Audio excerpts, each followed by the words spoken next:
kung kayo po ay sabik na rin pong marinig ang kaniya pong tinig. Kaya nga po mga minamahal po naming taga-barangay 128, parinig nga po ulit ng isang malakas na palakpakan dyan! At sa mga pagkakataon po ito, isang malaking karangalan po para sa akin na ang ipakilala ang isang leader na kahit kailan na hindi tayo iniwan sa gitna ng laban natin sa pandemya. Ang isang leader na tunay na nagbigay ng pagmamahal, malasakit at kalinga, lalo higit ang ating kaagapay sa oras ng ating pangangailangan. Ang batang galing sa hirap, nagsumikap. Ang batang Maynila, Yorme Iska Moreno Tomaitoso! Lutak ang kanyan, ang gas pero broke pa rin. Kasi at mga dope na women, wala ka niyan, pwede mo na.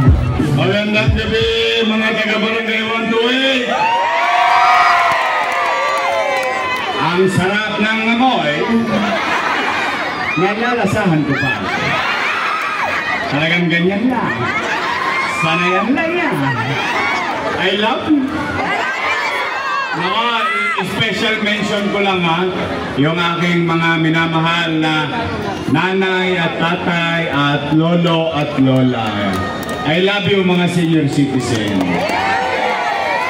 Pasensya na kayo mga kabataan. Paborito ko yung mga lola ninyo saka nanay ninyo.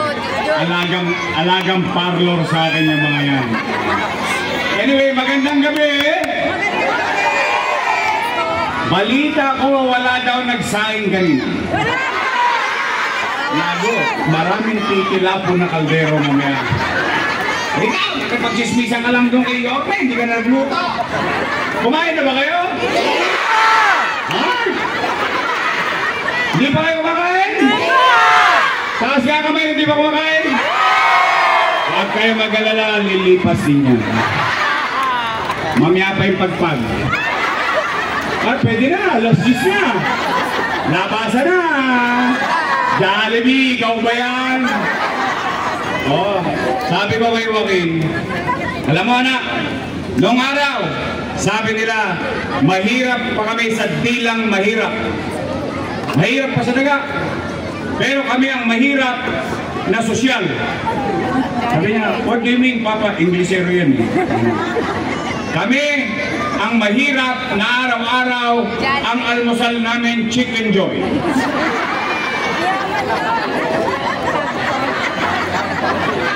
Ang tanghalian namin, Chicken Joy.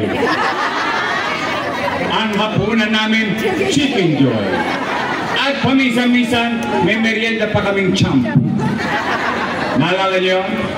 Hindi siya makain. Papa, puro Jollibee yun ang mahal nun. Nako, kami ang stockholder ng Jollibee.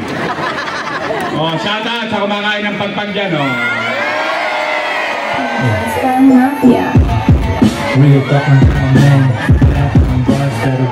Sabi ko sana, tinatanong ako, Yorme, bakit makinis ang kutis mo? Sabi ko, pagpag lang yan.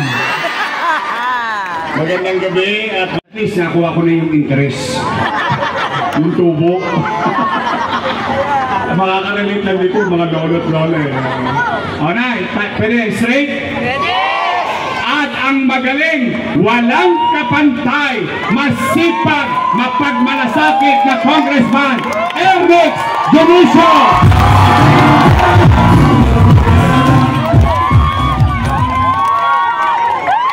Sino ang dalaga? O parang mukhang dalaga yung mga nakita. Binata pa yan si Ernix. Pwede pa yan. Ha? O, yung aking vice mayor naman. May naman tayong laman ng balita. Nagbalikan na naman ang mga tulongges dito sa Maynila. Sikat na naman ang arte, no? Nakita nyo? Tanghali, gabi, tama ba? Snatcher, hold-upper, at ito pa isa, marami na naman ang mga adik.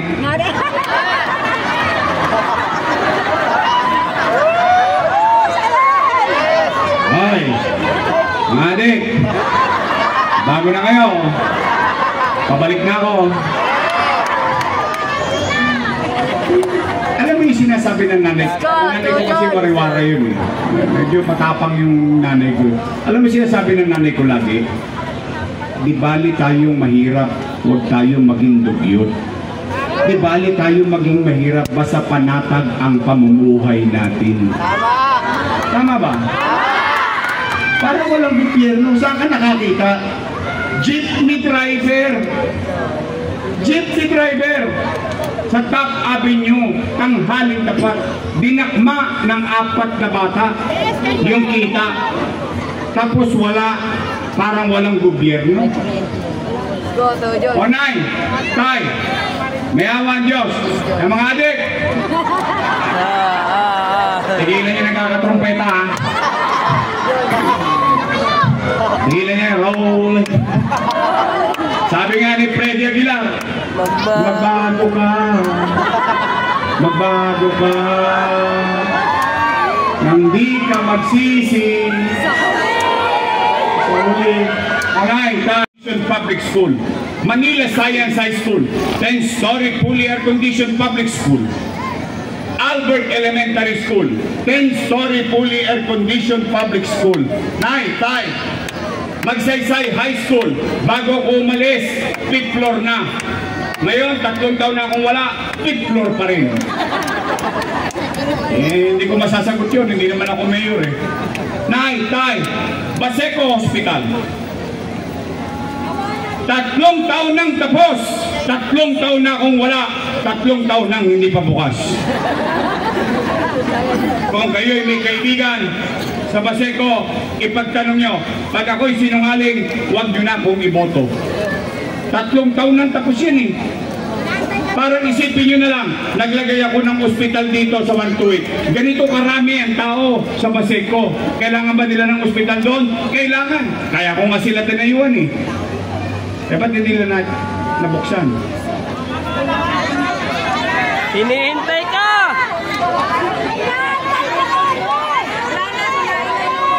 Nay, tay, 10-story fully air-conditioned bagong ospital ng Maynila. Fully air-conditioned. Sa air-condition man lang, bago ka matigok, nakatikim ka ng lamig at ginhawa. Alam mo yung pakiramdam, di ba, nung mahirap ka? Ito kasi mga to hindi nakaranas ng hirap eh. Hindi lang nararamdaman yung hapli na sikmura eh. Sa totoo lang. Oh, may MRI machine, may CT scan machine. Pero wala pa akong naririnig na mga taga Maynila nakagamit nito. Dapat hindi nila pinapagamit. Yorme, magkano ba yan? 1 million? Hindi. 10 million? Hindi. By the hundreds of millions. Ganyan kamahal yung makina na yan. Eh bakit ko yan binili? Para sa inyo. Bakit? Yung mayaman, kayang magpa-MRI, kayang magpa-CT scan. Yung mahirap, kahit may 20 mil, hindi na lang yun magpapa-CT scan. Bakit? Ikakain na lang nila yun. Titiisin na lang na mahirap yung sakit niya. Tama mali?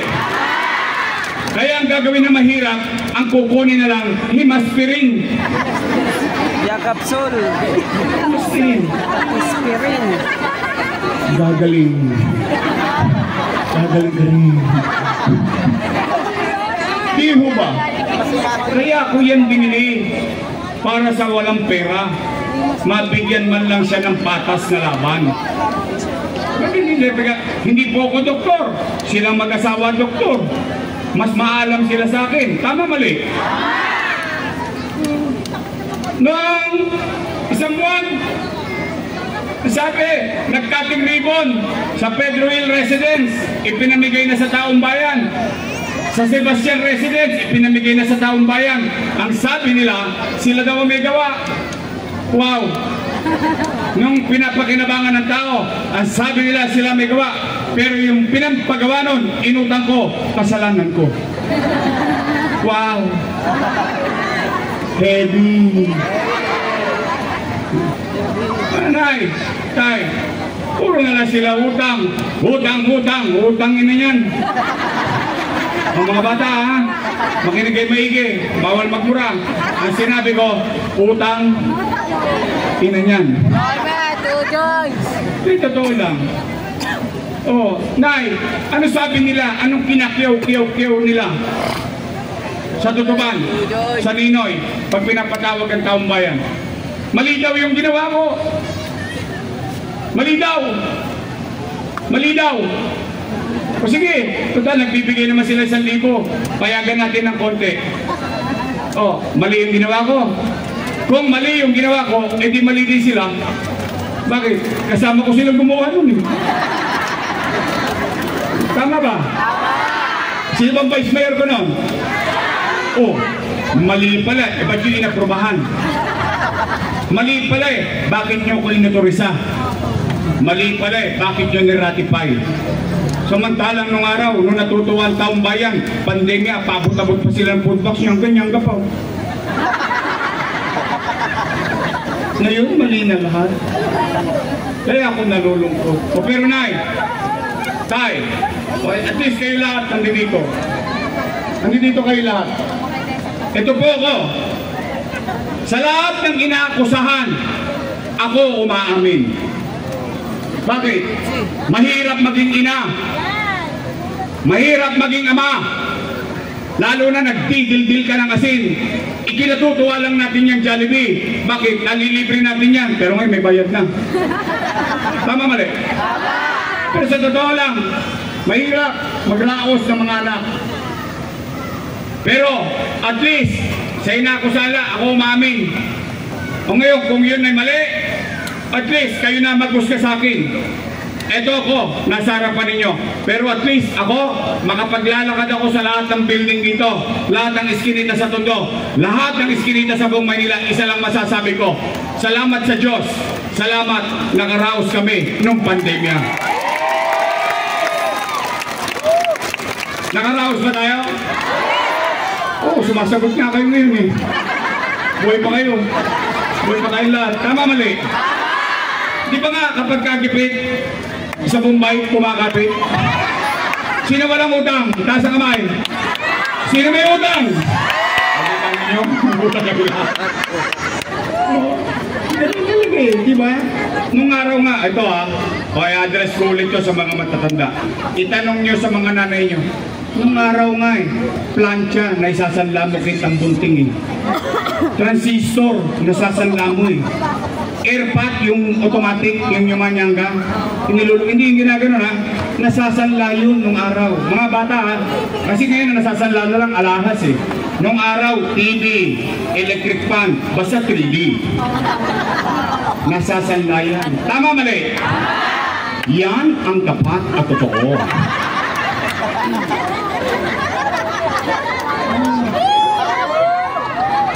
Oh, mga nanay ko, gumagabi na. Oh, matapos kung sabihin ang mga bagay-bagay, matapos kung gawin ang mga bagay-bagay, matanong ko po kayo, gusto niyo pa ba akong bumalik?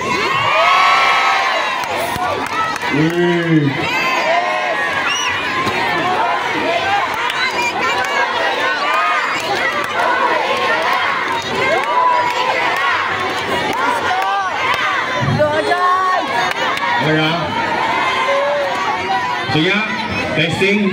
Taas ka ang kamay na gusto kong bumalik. Uy, hanggang dulo.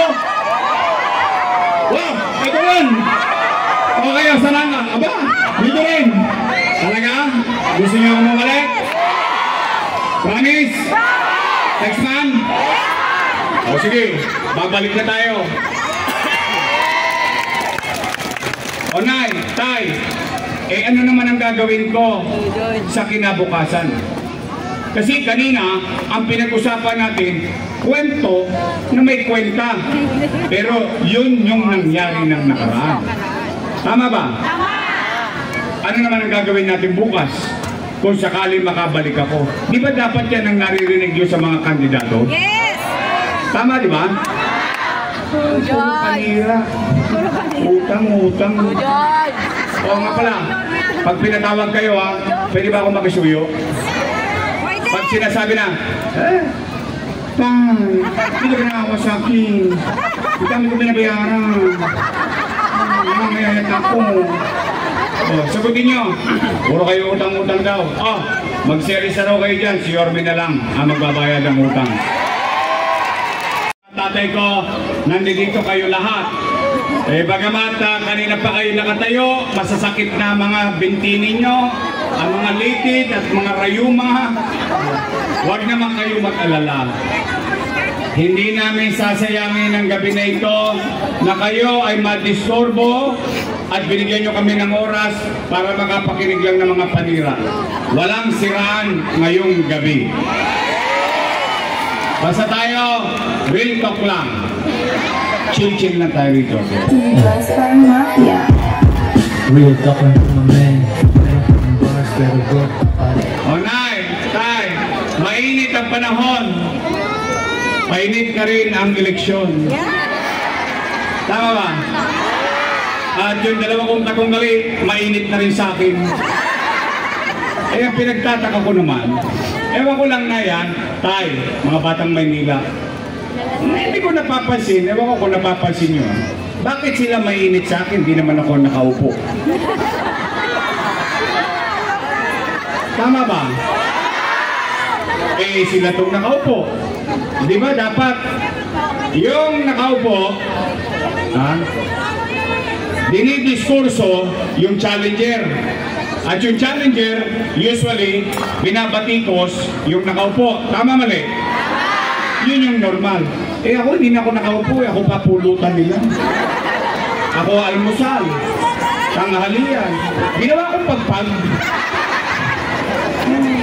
Pero, huwag kayong mag-alala. Basta ako po, laging mabigat ang bilin ko sa Yorme's Choice. Sabi ko, oy, umayos kayo. Yung utaw, pinuntahan na kayo. Binigyan na kayo ng oras. Huwag nyo na sayangin. Kung kayo incumbent, sabihin nyo na lang sa taong bayan anong ginawa mo sa loob ng 3 taon. Mag-report ka. Kung ikaw naman ay first time na tatakbo, sabihin mo na lang kung ano ang gagawin mo. At hayaan natin ng taong bayan ang magdesisyon. May nanira ba rito? Kukutusan ko. Kaya lang na nalulungkot lang ako. Yung ate ko, nasingil kagad ako. Nasingil ako ng utang na loob. Noong October 9, sabi, wala daw akong utang na loob sa kanila. Ako naman, gusto ko malaman ninyo. Sa bibig ko na mismo ninyo marinig. Ang paniwala ko, personal kong paniwala, it doesn't have to be you. Hindi kailangan kayo. Pero kung pareho tayo ng paniwala, okay lang. Nay, Tay, ang utang na loob, I love you. Ang utang na loob ay walang katapusang bayaran. Yan ang paniwala ko. At ang utang na loob ay kusang pinabayaran. Tama mali? Nalulungkot lang ako. Sa totoo lang, hindi ko naman ipinagkaila sa taong bayan sa Maynila. Ako, marinig yung muli. Dahil maraming beses nyo na ito narinig. May utang na loob kay Danny Lacuna. Yan. Sa akin yung marinig. At bilang pagtanaw ng utang na loob kay Boss Danny, nilingon ko naman yung kanyang mga anak. Inaruga ko naman ang kanyang mga anak. Ilang taon? 20 years. 20 years. At tingnan natin at kayo na po ang humusga. Una, Philip Lacuna. Nakaupo?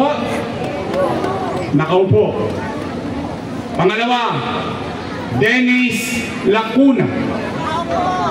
Nakaupo? Pangatlo, Lay Lacuna. Nakaupo?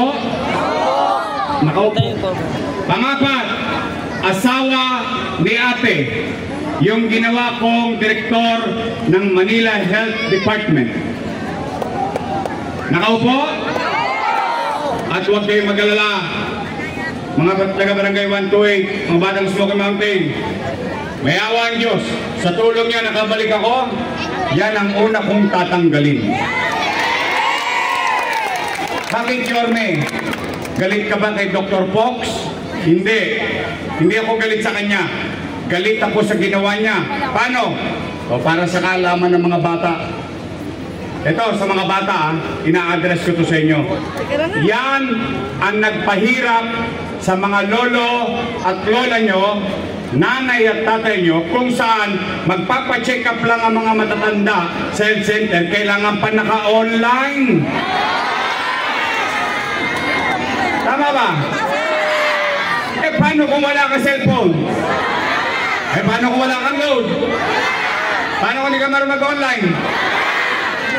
Paalam na aking ina. Tama ba? Kung hindi ko pa sinita, hindi pa tatanggalin. Pero 2 years na hirapan ang mga matatanda natin dyan sa health center ng City of Manila. O panglima, si ate, nakaupo? Upo. Ilan sila? Happy? Hindi masaya ako. I swear to God, masaya ako. Bakit? Yung hindi napagtagumpayan ni Boss Danny sa tulong nating lahat na pagtagumpayan ng kanyang mga anak. Ngayon, kung sila'y naging mabuti sa kanilang tungkulin sa taong bayan o hindi, ay hindi naman ako para humusga. Taong bayan na mag-uusga dyan. Tama ba? Eh, nagagalit. Eh, ako naman, masama naman ba nalingunin ko rin ang utang na loob ko sa taong bayan? Kung wala ang Diyos at wala kayo, walang Isko Morenong nakatayo ngayon dito sa entabladong ito. Eh masama bang pakinggan ko, dingding ko yung panawagan ng taong bayan? Eh yung taong bayan nagsasabi na, bumalik ka na. Bumalik ka na! Bumalik ka na! Bumalik ka na! Huwag niyo masyadong makasahan. Baka masigawan din kayo. Huwag ka na bumalik! Napanood nyo? Napanood ko rin eh. Kala ko mapuputol yung ligid sa ligid. Galit na galit. O, kita mo. Gusto mong malapit. Di ba nagagalit? Bakit sila nangangamba? Bakit sila natatakot? Bakit nila pinangungunahan ang desisyon ng taong bayan? Kung sila ay nagbuti sa kanilang tungkulin sa taong bayan, wala dapat sila ipangamba. Dahil kahit hindi na sila makita ng taong bayan, iboboto ka ulit ng taong bayan. Tama ba? Nakakalit. Ipatatawag kayo sa tutupan. Ipatatawag kayo sa Ninoy. Magbibigay ng 1,000. 5 kilong bigas.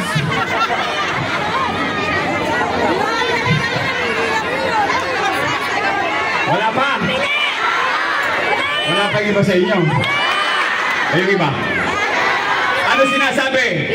Si Yorme, maraming iniwang. O di nakapunta na nga kayo.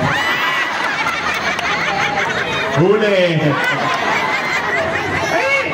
Okay lang yun. Bakit? Eh binibigay naman sa inyo ng pusa, hindi nyo naman hinihingi. Tama ba? Sayang din yun. Ilang kilong batchoy din yun. Ha? May 5 kilong bigas pa. Tanggapin nyo. Ha? Hindi naman kayo nang hingi. Kaya lang nalulungkot ako. Ang sabi, si Yorme, maraming iniwang. O, basta tayo ha. Basta tayo dito. Real talk lang tayo ha. Real talk. Friends parang mafia. Real talk lang mga men. Meron kang bars pero broke pa rin. Nay!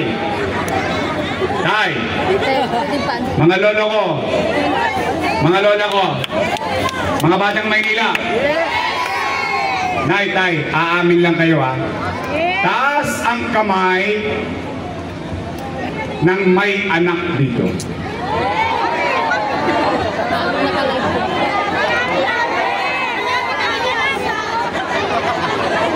May anak kayo. Babahan nyo na. Real talk. Kapag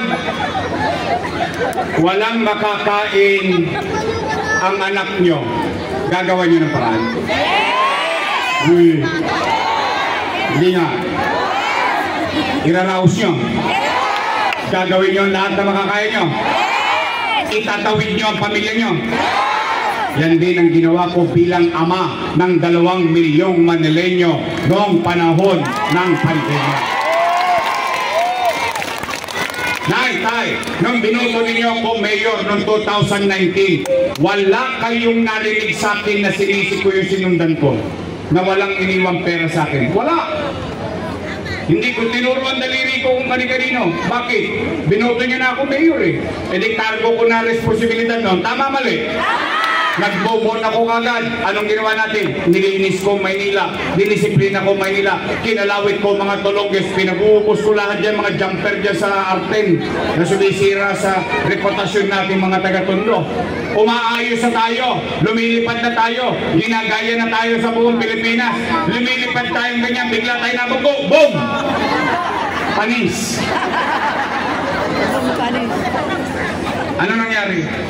Nagkaroon ng pandemya. Mauhulaan ko ba na magkakapandemya? Ano ang masamang epekto ng pandemya? Wasak ang ekonomiya. Walang ekonomiya, walang hanap buhay. Walang hanap buhay, walang trabaho. Walang trabaho, walang picha. Walang picha, walang chicha. Tama, mali? Natatakot ang tao na baka mamatay sila sa COVID-19. Natatakot ang tao, 2 milyon. Nangangamba, baka mamatay silang dilat ang mata sa gutom. Anong sinabi ko? Sinabi ko naman sa public, wala naman akong ikinukubli sa taong bayan. Ano sinabi ko nun? Nay, tay, mga lolo't lola ko, mga batang Maynila, pumanatag kayo. Huwag kayong mag-alala. Pag ako, sinabi ko to publicly, pag ako, wala nang mauutangan, wala nang maibebenta, nakita nyo to rin na sinyon, ipatatas ako to kay tambunting makaraos lang tayo.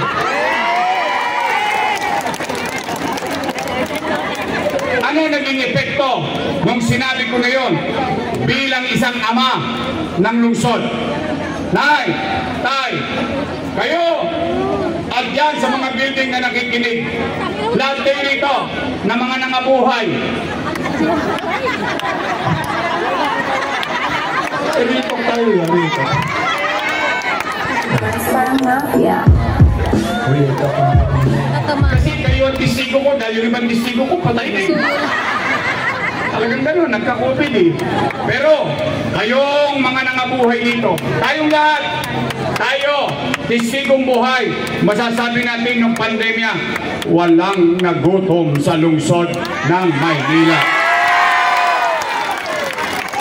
Tama ba? Buwan-buwan may food bank. Per family.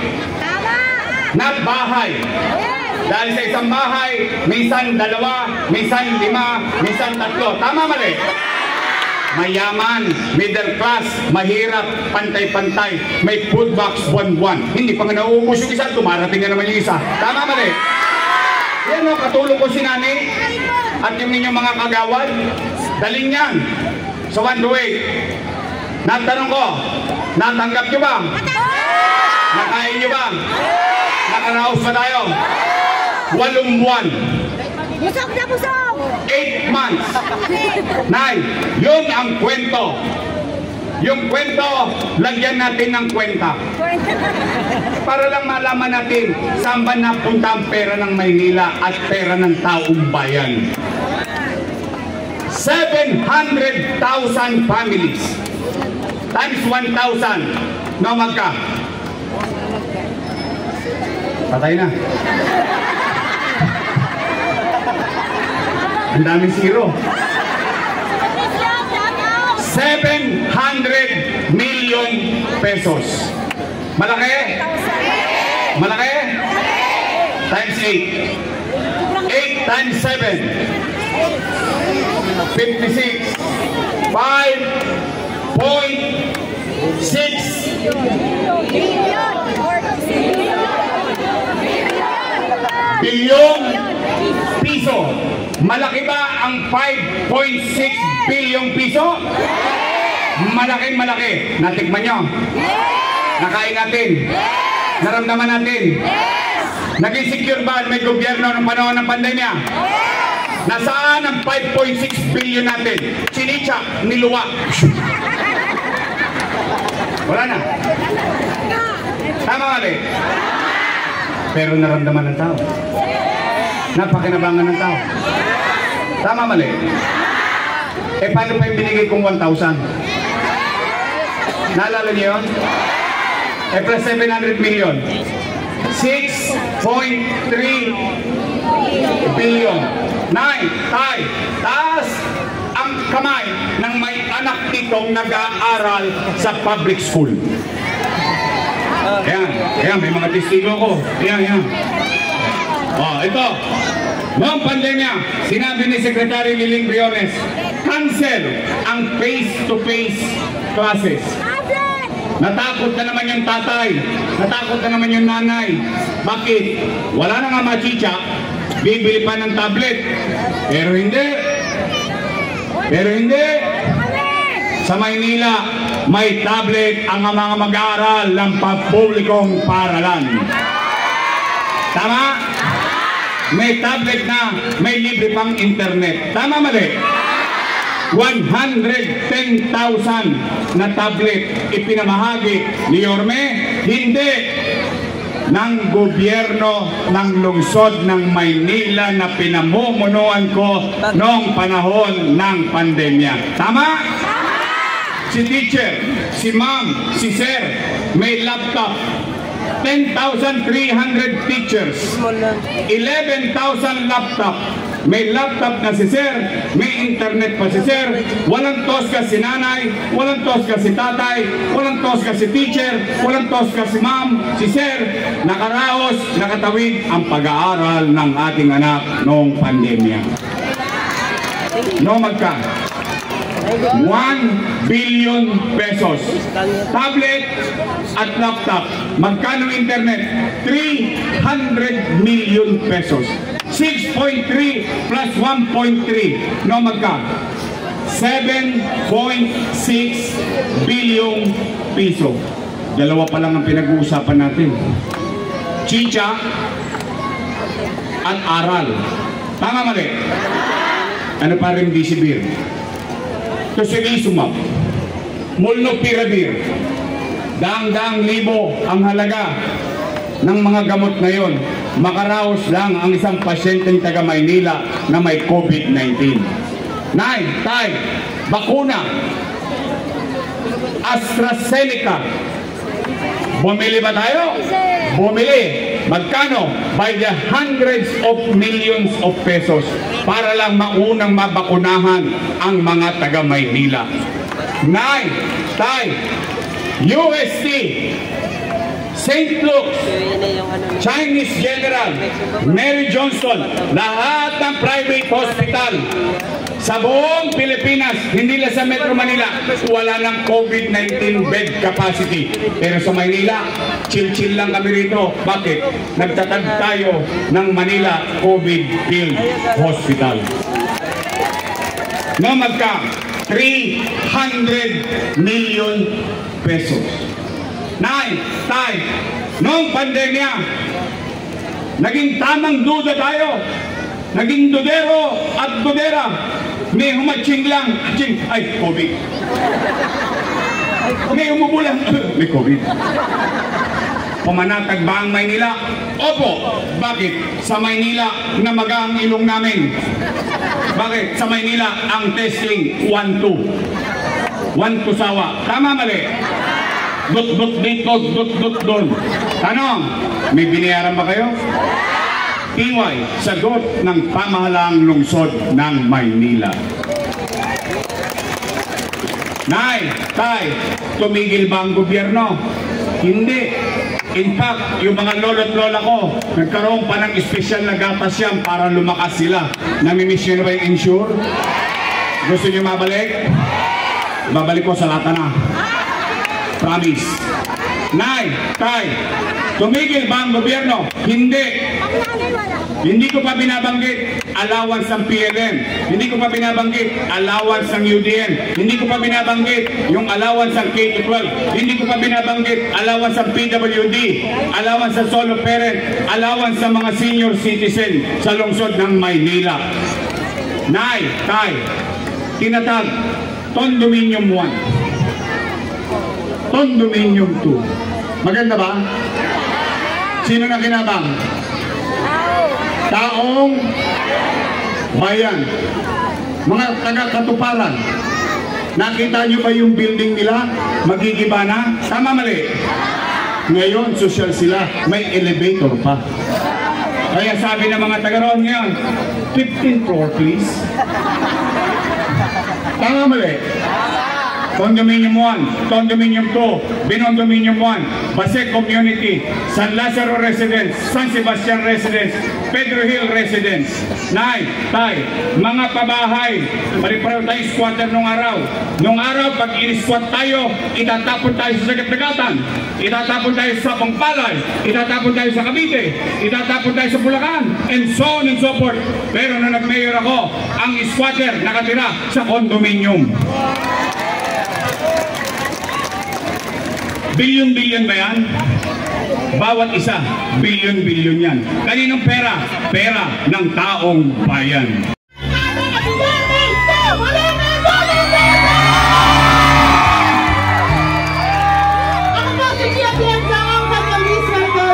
At sana tulungan at supportahan niyo po ang aming congressman, Congressman Erwin Sullivan! At isama niya lahat ng aming magagaling mga konsihala under your choice. Maraming salamat po! Manila! Maraming salamat po. Tama? Oh, Nay, tay, anong una kong gagawin? Ang una kong gagawin, kayo muna ang sasagot, ha? Nay, tay, napansin niyo ba na parang dumudugyot ulit ang Maynila ngayon? Talaga? Napansin niyo, tay? Limasin ko na naman ang basura sa kalye. Binago-bago na naman nila. Nay, tay, hirap yung mga matatanda. Ang pinadala sa ating truck, panghakot ng buhangin. Ang taas-taas. Eh, pag hinahagi sa matanda, paano pag hindi na-shoot? Butas. Eh, paano kung nagsasarong kuneta ka? O mga bata, maswerte kayo ngayon. May banyo na kayo. Tanungin niyo mga nanay niyo. Kami nung araw, pag tinignan niyo ang wepax namin, may bakas ng nakaraan. Puro hawi. Kasi nagsasarong kuneta kami nung araw. Alam niyo ba yung sabihin ng mga bata? Balutin mo. Mainit-init pa yun. Ilalagay mo doon sa cellophane yung pinambili mo ng tamban sa kagalunggong. Diba? Sosok pa mo yan, oh. Tapos iseselyo mo yung plastic labo. Nasaan gagawin mo? O, shout out sa mga batang mabuhay dyan, oh. Kaya nawawa truck sa highway. Totoo naman, di ba? Oh, sige, Nay, tay, may awa ang Diyos. Sa tulong niyo, nakabalik tayo. Lilinisin ko ulit ang lungsod ng Maynila. Pangalawa,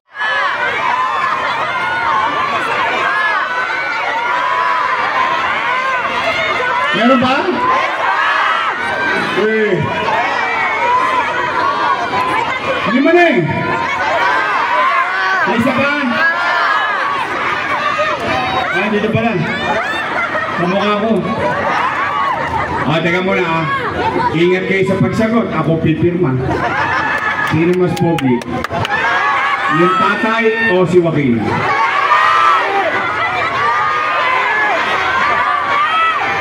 Tatay.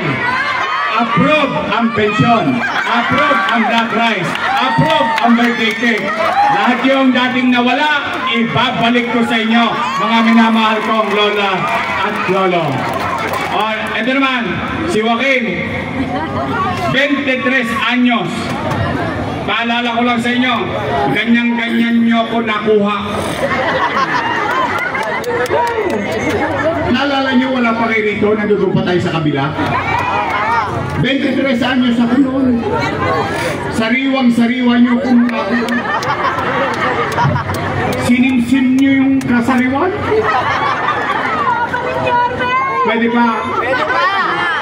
Hindi, pero 23 anyos ninyo kung pinagkatiwalaan. 23 anyos ninyo kung binigyan ng pagkakataon. Mga taga-Tondo, sana yung binigay nyo sa akin pagkakataon noong 1998, sana hindi ko kayo naipaya nung ako'y naging mayor. Isa lang ang pagkakataon na binigay nyo sa akin. Naalala nyo yun? Nagdire-dire-diretso na. Ngayon, eto naman, anak pinagpala. Maswerte. Abay, bakit? Umayos sa tatay niya. Hindi niyo napasin, bakit ko ginawang fully air condition, parang private school, ang Almario, ang Albert, at mga public school. Alam niyo bakit ko ginawa yun? Alam niyo bakit ko ginawa yun? Kasi ito maswerte. Bakit? Pinalag na ako eh. Nakaaw na ako. So, siya nakapag-aral sa private school. Maganda. Sailor school. Maayos. Pero, ang gusto kong gawin, yung naipatikim ko sa anak ko, maipatikim ko rin sa mga anak at apo ninyo. Kaya yan ang ginawa kong eskwelahan. Mas maganda pa sa private school. Bakit? Mas mayaman ang gobyerno kaysa sa private. Mas maraming pera ang gobyerno kaysa sa private. Tama, mali? Minsan ka nalang gagawa, hindi gawin mo na ng tama. Tama ba? O ngayon, ito, siya naman, gusto tumakbo. O, hindi ko yan kagad pinayagan para lang sa kaalaman nyo. Ang sinabi ko sa kanya, anak, kaya kong ituro sa iyo kung paano tumakbo ang gobyerno. Kaya kong ituro sa iyo ang mga pamamaraan. Pero hindi ko kayang ituro sa iyo paano magmalasakit sa kapwa. Kasi pagkatao mo yan. Kaya sabi ko sa kanya, umikot ka muna sa Tondo. Nang makita mo, bakit nung araw, lagi niya akong tinatanong, Papa, why you come home late? Teka nga, English yun? English zero eh. Siyempre, kailangan English din ako. Ngayon, na-realize na. Alam niyo ba nung pandemya, 3 buwan ko silang hindi inuwian. 3 buwan akong natulog sa City Hall. Totoo lang, real talk lang. Ngayon nalaman niya na, Papa, maraming mahirap sa Tondo. Now you know. Sabi ko, kahit 24 oras hindi pa ako matulog, hindi ko kayang yakapin lahat sa loob ng isang araw. Kaya kailangan araw-araw mong gawin para mas mahaba ang kamay mo at marami kang mayakap. O ngayon, na-realize siya na. Now, naintindihan niya. O ngayon, mga nanay ko, mga tatay ko, pag nadali niyo na yung 5, pwede ba pakisingit nyo naman itong anak ng asawa ko? Pwede? Joaquin Dumagoso!